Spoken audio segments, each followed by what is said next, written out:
రూపాయలు దేనికి? బాగా చేస్తున్నారు బాగానే. ఏంటి మీ మీ మీ వాగుడికి నిన్నదాకా మీరు వాగిన వాగుళ్ళకి ఇవాళ 10,000 రూపాయలకి ఏంటి లింక్ ఏంటి అని అడుగుతున్నాను. మీ నోటితో మీరే చెప్పారుగా, మీ పాపపు నోటితో వాలంటీర్లు వీళ్ళు వైఎస్ఆర్ కాంగ్రెస్ పార్టీ కార్యకర్తలు అన్నారు. అంటే మా కార్యకర్తలకి మీరు 10,000 ఇద్దాం అనుకుంటున్నారా? వైఎస్ఆర్ కాంగ్రెస్ పార్టీ కార్యకర్తలకి ఏంటి మీ ఇవాళ అసలు నైతిక విలువలు ఏమాత్రం అన్నా అసలు రామోజీరావు గారికి ఉన్నాయా? నైతిక విలువలు పెద్ద పెద్ద శ్రీరంగ నీతులు రాస్తూ ఉంటాడు ఆయన. వ్యవస్థలు ఆడు చెడిపోయాడు, ఈడు చెడిపోయాడు, ఆడు పాపపు సొమ్ము, లేకపోతే ఆడు అవినీతి పరుడు దొరికేశాడు, అనకొండ దొరికింది, లేకపోతే అదని ఇదని.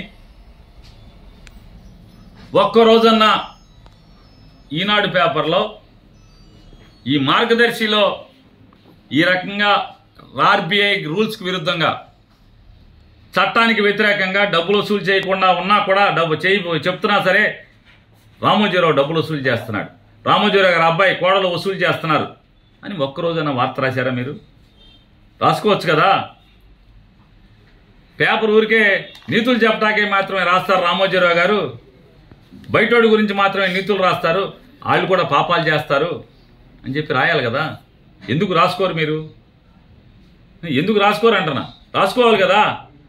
ఊరందరి శీలాల గురించి అందరి గురించి రాస్తుంటారు కదా. మరి మీరెందుకు రాసుకోరు? మీకు కూడా రాయాలిగా. పేపరు టీవీలు ఆ ముసుగుంటే మనం ఏ పాపాలైనా చేసేయచ్చు, ఎన్ని అవినీతి అక్రమాలైనా చేయొచ్చు, ఎన్ని చట్ట వ్యతిరేకమైన కార్యక్రమాలైనా చేయొచ్చు. అన్ని వ్యవస్థల్లో కూడా మనుషుల్ని ఏర్పాటు చేసుకుని వ్యవస్థలన్నీ కూడా లొంగ తీసుకోవచ్చు.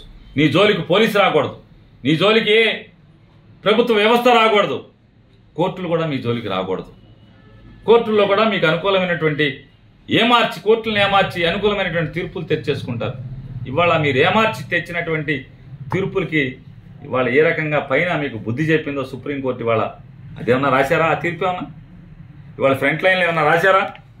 ఎక్కడన్నా ఉందా? మార్గదర్శి పాపాలన్నీ కూడా మళ్ళీ విచారణ చేయాలి, హైకోర్టులో రీఓపెన్ చేయాలి. ఆంధ్రప్రదేశ్ ప్రభుత్వం, తెలంగాణ ప్రభుత్వం, అలాగే ఉండవల్లి అరుణ్ కుమార్ వీళ్ళందరూ కూడా మళ్ళీ వాదనలు వినిపించాలి. అలాగే ఎవరెవరు డిపాజిట్దారులు ఈ ప్రపంచానికి సమస్య లేని ఇల్లు ఉండదు, పరిష్కారం లేని సమస్య ఉండదు. బంధాలు గొప్పవి, బాధలు చిన్నవి. మీ సమస్యని మేము పరిష్కరిస్తాం. రండి మాట్లాడుకుందాం.